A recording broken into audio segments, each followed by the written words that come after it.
Welcome to the What is Stoicism podcast. Welcome, fellow Stoic. Today's episode is going to be a reading from Book 1 of Marcus Aurelius' Meditations. The Meditations themselves are a collection of private notes the Roman Emperor wrote to himself for his own guidance and self-improvement. The book was written almost 2,000 years ago, but remains one of the key texts on Stoic philosophy.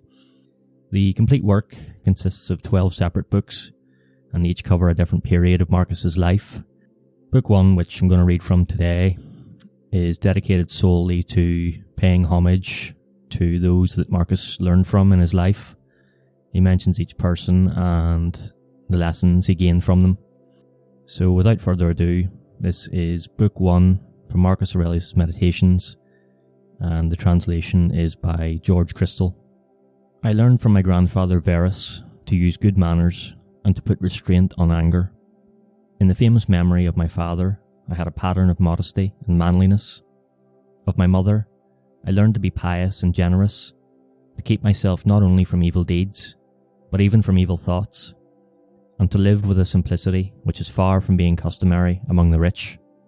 I owe it to my great-grandfather that I did not attend public lectures and discussions, but had good and able teachers at home, and I owe him also the knowledge that for things of this nature a man should count no expense too great. My tutor taught me not to favour either green or blue at the chariot races, nor, in the contests of gladiators, to be a supporter either of light or heavy armed. He taught me also to endure labour, not to need many things, to serve myself without troubling others, not to intermeddle in the affairs of others, and not easily to listen to slanders against them. Of Diognetus I had the lesson not to busy myself about vain things, not to credit the great professions of such as pretend to work wonders, or of sorcerers about their charms, and their expelling of demons and the like, not to keep quails, for fighting or divination, not to run after such things, to suffer freedom of speech in others, and to apply myself heartily to philosophy. Him also I must thank for my hearing first Bacchius, then Tandasis and Marcianus, that I wrote dialogues in my youth, and took a liking to the philosopher's palate and skins, and to the other things which, by the Grecian discipline, belong to that profession. To Rusticus I owe my first apprehensions that my nature needed reform and cure, and that I did not fall into the ambition of the common sophists, either by composing speculative writings or by declaiming harangues of exhortation in public. Further, that I never strove to be admired by ostentation of great patience in an ascetic life, or by display of activity and application, that I gave over the study of rhetoric, poetry, and the graces of language, and that I did not pace my house in my senatorial robes, or practice any similar affectation. I observed also the simplicity of style in his letters, particularly in that which he wrote to my mother from Sinuessa. I learned from him to be easily appeased, and to be readily reconciled with those who had displeased me or given cause of offence, so soon as they inclined to make their peace. To read with care, not to rest satisfied with a slight and superficial knowledge, nor quickly to assent to great talkers. I have him to thank that I met with the discourses of Epictetus, which he furnished me from his own library. From Apollonius I learned true liberty, and tenacity of purpose, to regard nothing else, even in the smallest degree, but reason always, and always to remain unaltered in the agonies of pain, in the losses of children, or in long diseases. He afforded me a living example of how the same man can, upon occasion, be most yielding and most inflexible. He was patient in exposition, and, as might well be seen, esteemed his fine skill and ability in teaching others the principles of philosophy as the least of his endowments. It was from him that I learned how to receive from friends what are thought favours, without seeming humbled by the giver or insensible to the gift. Sextus was my pattern of a benign temper, and his family the model of a household governed by true paternal affection, and a steadfast purpose of living according to nature.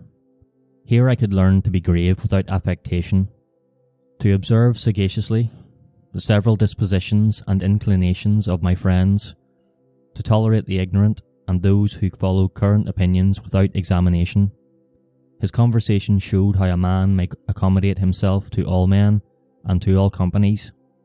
For though companionship with him was sweeter and more pleasing than any sort of flattery, yet he was at the same time highly respected and reverenced. No man was ever more happy than he in comprehending, finding out, and arranging in exact order the great maxims necessary for the conduct of life. His example taught me to suppress even the least appearance of anger, or any other passion, but still, with all this perfect tranquillity, to possess the tenderest and most affectionate heart, to be apt to approve others, yet without noise, to have much learning and little ostentation. I learned from Alexander the grammarian to avoid censuring others, to refrain from flouting them for a barbarism, solecism, or any false pronunciation. Rather, I was dexterously to pronounce the words rightly in my answer, confining approval or objection to the matter itself, and avoiding discussion of the expression, or to use some other form of courteous suggestion. Fronto made me sensible how much of envy, deceit, and hypocrisy surrounds princes, and that generally those whom we account nobly born have somehow less natural affection. I learned from Alexander the Platonist, not often nor without great necessity to say, or write to any man in a letter, that I am not at leisure, nor thus, under pretext of urgent affairs, to make a practice of excusing myself from the duties which, according to our various ties, we owe to those with whom we live. Of Catullus I learned not to condemn any friend's expostulation, even though it were unjust, but to try to recall him to his former disposition, to stint no praise in speaking of my masters, as it is recounted of Domitius and Athenodorus, and to love my children with true affection. Of Severus, my brother, I learned to love my kinsmen, to love truth, to love justice. Through him I came to know Thersaea, Helvidius, Cato, Dion, and Brutus. He gave me my first conception of a commonwealth founded upon equitable laws and administered with equality of right, and of a monarchy whose chief concern is the freedom of its subjects. Of him I learned likewise a constant and harmonious devotion to philosophy, to be ready to do good, to be generous with all my heart. He taught me to be of good hope and trustful of the affection of my friends. I observed in him candour in declaring what he condemned in the conduct of others, and so frank and open was his behaviour that his friends might easily see, without the trouble of conjecture, what he liked or disliked. The counsels of Maximus taught me to command myself, to judge clearly, to be of good courage in sickness and other misfortunes, to be moderate, gentle, yet serious in disposition, and to accomplish my appointed task without repining. All men believed that he spoke as he thought, and whenever he did, they knew it was done with good intent. I never found him surprised or astonished at anything. He was never in a hurry, never shrank from his purpose, was never at a loss or dejected. He was no facile smiler, but neither was he passionate or suspicious. He was ready to do good, to forgive, and to speak the truth, and gave the impression of unperverted rectitude rather than that of a reformed character. No man could ever think himself despised by Maximus, and no one ever ventured to think himself his superior. He also had a good gift of humour. I learned from my father gentleness and undeviating constancy in judgments formed after due reflection, not to be puffed up with glory as men understand it, to be laborious and assiduous. He taught me to give ready hearing to any man who offered anything tending to the common good, to mete out impartial justice to everyone, to apprehend rightly when severity and when clemency should be used, to abstain from all impure lusts, and to use humanity towards all men. Thus he left his friends at liberty to sup with him or not, to go abroad with him or not, exactly as they inclined, and they found him still the same if some urgent business had prevented them from obeying his commands. I learned of him accuracy and patience in counsel, for he never quitted an inquiry satisfied with first impressions. I observed his zeal to retain his friends without being fickle or overfond, his contentment in every condition, his cheerfulness, his forethought about very distant events, his unostentatious attention to the smallest details, his restraint of all popular applause and flattery, ever watchful of the needs of the empire, a careful steward of the public revenue. He was tolerant of the censure of others in affairs of that kind. He was neither a superstitious worshipper of the gods, nor an ambitious pleaser of men, nor studious of popularity, but in all things sober and steadfast, well skilled in what was honourable, never affecting novelties. As to the things which make the ease of life, and which fortune can supply in abundance, he used them without pride, and yet with all freedom, enjoyed them without affectation when they were present, and when absent he found no want of them. No man could call him a sophist, buffoon, or pedant. He was a man of ripe experience, a full man, one who could not be flattered, and who could govern himself as well as others. I further observed that he honoured all who were true philosophers, without upbraiding the rest, and without being led astray by any. His manners were easy, his conversation delightful, but not cloying.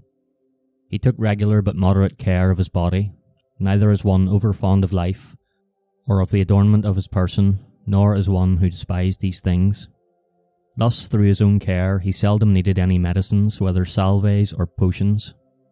It was his special merit to yield without envy to any who had acquired any special faculty, as either eloquence, or learning in the law, in ancient customs, or the like, and he aided such men strenuously, so that every one of them might be regarded and esteemed for his special excellence.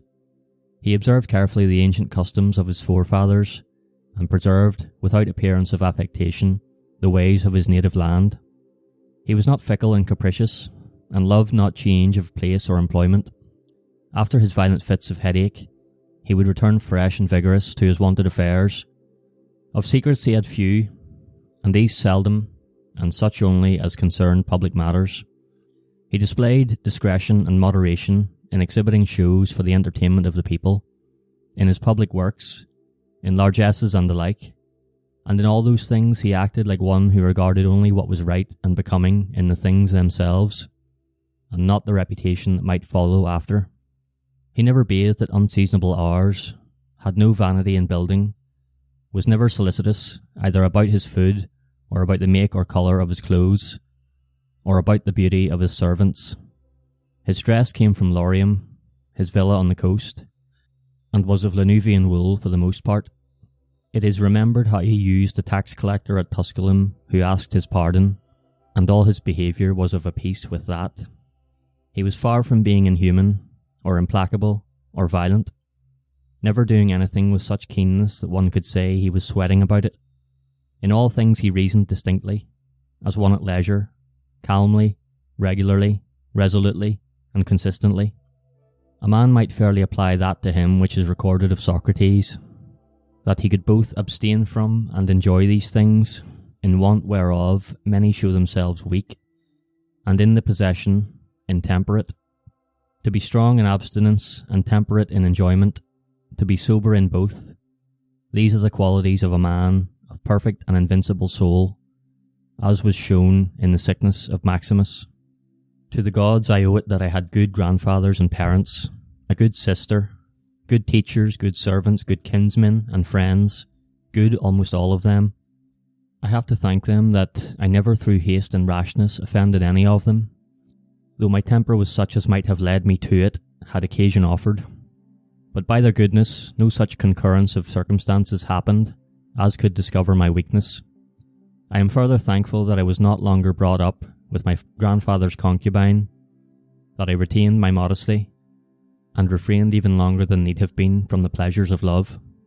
To the gods it is due that I lived under the government of such a prince and father as could take me from all vain glory, and convince me that it was not impossible for a prince to live in a court without guards, gorgeous robes, torches, statues, or such pieces of state and magnificence, but that he may reduce himself almost to the state of a private man, and yet not become more mean or remiss in those public affairs wherein power and authority are requisite. I thank the gods that I have had such a brother as by his disposition might stir me to take care of myself, while at the same time he delighted me by his respect and love. I thank them that my children neither wanted good natural dispositions, nor were deformed in body. I owe it to their good guidance that I made no greater progress in rhetoric and poetry, and in other studies which might have engrossed my mind had I found myself successful in them. By the God's grace I forestalled the wishes of those by whom I was brought up, in promoting them to the dignities they seemed most to desire, and I did not put them off with the hope that, since they were but young, I would do it hereafter. I owe it to the gods that I ever knew Apollonius, Rusticus, and Maximus, that I have had occasion often and effectually to meditate with myself and inquire what is truly the life according to nature, and, as far as lies within the dispensation of the gods, to give suggestion, help, or inspiration. There is nothing to prevent my having already realized that life. I have fallen short of it by my own fault, and because I gave no heed to the inward monitions and almost direct instructions of the gods, to whom be thanks that my body hath so long endured the stress of such a life as I have led. By their goodness I never had to do with either Benedicta or Theodotus, and afterwards, when I fell into some foolish passions, I was soon cured. I give thanks that, having often been displeased with Rusticus, I never did anything to him which afterwards I might have had occasion to repent. That, though my mother was destined to die young, she lived with me all her latter years. That, as often as I inclined to succour any who were either poor or had fallen into some distress, I was never answered that there was not ready money enough to do it, and that I myself never had need of the like succour from another. I must be grateful too, that I have such a wife, so obedient, so loving, that I had choice of fit and able men to whom I might commit the education of my children. I have received divine aids in dreams, as in particular, how I might stay my spitting of blood and cure my vertigo, which good fortune happily fell to me at Caieta. The gods watched over me also when I first applied myself to philosophy, for I fell not into the hands of any sophist, nor sat poring over many volumes, nor devoted myself to solving syllogisms or stargazing. That all these things should so happily fall out, there was great need both for the help of fortune and for the aid of the gods. In the country of the Quadi, by the Granua,